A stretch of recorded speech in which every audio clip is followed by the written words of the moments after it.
आहान ने वो ब्रीफकेस खोल दिया। और जब आहान ने उस ब्रीफकेस को खोला तो शनाया और आहान उस ब्रीफकेस के अंदर जो भी था उसे देखकर शनाया की आंखें खुली की खुली रह गई। उसने हैरानी के मारे कहा, व्हाट द हेल? उस ब्रीफकेस में ऐसा क्या था जिसे देखकर शनाया इतनी हैरान हो गई थी? क्या विकी भाई ने कोई नया मसला खड़ा कर दिया था? उस ब्रीफकेस में 50 लाख रुपए कैश थी, जैसा कि विकी भाई ने थोड़ी देर पहले रेस्टोरेंट में कहा था। आहान ने कहा, यह तो सच में अनएक्सपेक्टेड है। वैसे शनाया, अब आपने क्या करने का सोचा है? आहान, हम ये नहीं ले सकते। हमें इस पैसे को लेना ही नहीं चाहिए।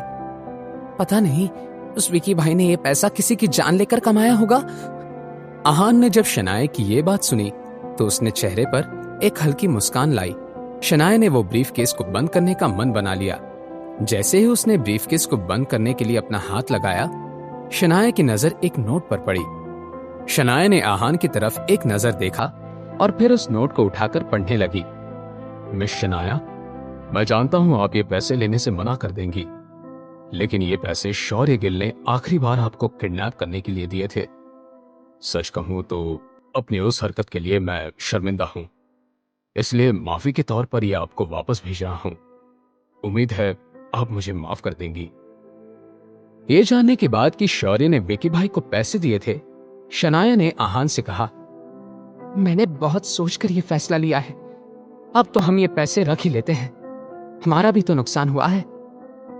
ये सुनकर आहान ने हामी भर दी। कुछ सोचने के बाद शनाया ने आहान से कहा, हम आधे पैसे रख देंगे और बाकी के आधे मतलब 25 लाख रुपए को दे देंगे, ओके? आहान को इस सब से कोई प्रॉब्लम नहीं थी। रात के डिनर के बाद सारा काम खत्म करके आहान अपने कमरे में चला गया। वो बिजनेस के बारे में कुछ डिस्कस करने के लिए मिस्टर विक्रम को कॉल करने ही वाला था कि आहान के कमरे के दरवाजे पर किसी के नॉक करने की आवाज आई। आहान ने अपना फोन रख दिया और कहा, आ जाइए। दरवाजा खुला तो बाहर से शनाया अंदर आ गई। वो विकी भाई ने जो पैसे दिए हैं उनका क्या करना है? हमारे पास 25 लाख रुपए हैं, क्या किया जाए? आहान ने कुछ सोचा और कहा, शनाया, अगर आप चाहें तो कुछ खरीद सकती हैं या कहीं इन्वेस्ट कर सकती हैं या फिर सेविंग भी कर सकती हैं। आपका जो भी डिसीजन होगा मैं आपके साथ हूं। आहान की बात सुनने के बाद शनाया को याद आ गया कि आज पूरा दिन रूपल की शरारत की वजह से आहान को उसके दोस्तों में कितनी बातें सुननी पड़ी थी। एकदम से शनाया के दिमाग में एक आइडिया आया और वो मुस्कुराते हुए कहने लगी, आहान, मैंने सोच लिया है कि मुझे उन 25 लाख रुपयों से क्या करना है। देखना तुम अभी हाँ कर रहे हो, बाद में मना मत करना। आहान समझ नहीं पा रहा था कि शनाया इतना इंसिस्ट क्यों कर रही है। हाँ शनाया, आप जो भी चाहती हैं मैं आपको सपोर्ट करूंगा।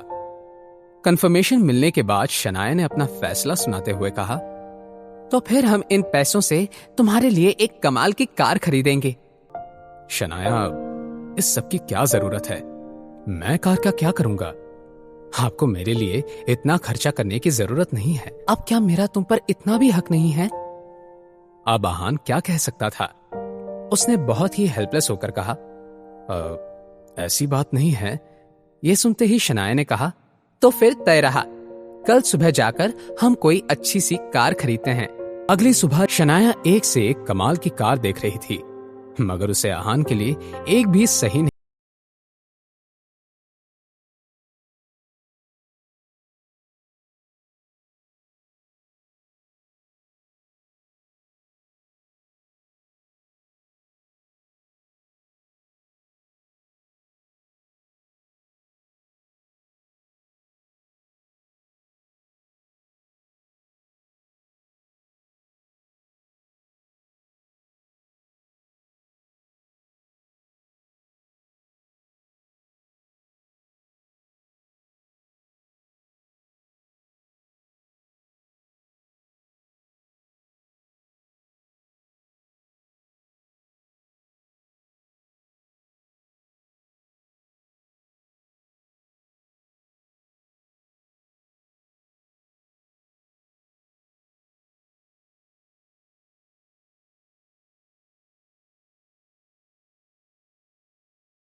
हमेशा की तरह आहान ने इस डिसीजन में शनाया का साथ दिया।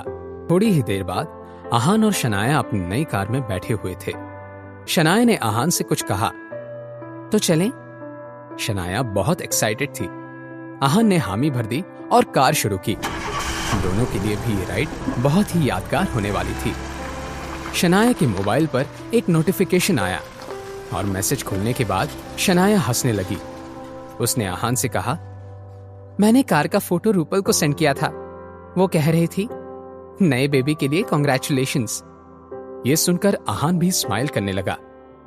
अचानक से शनाया ने आहान से सवाल करते हुए कहा, आहान, तुम्हें बेबी गर्ल चाहिए या बेबी बॉय? ये सुनकर आहान ने शनाया की तरफ देखा और एक स्माइल के साथ उससे कहा, अगर ये बेबी आपका है तो मुझे कोई फर्क नहीं पड़ता कि ये लड़की है या लड़का, मुझे पसंद है। जानने के लिए सुनते रहिए पॉकेट FM।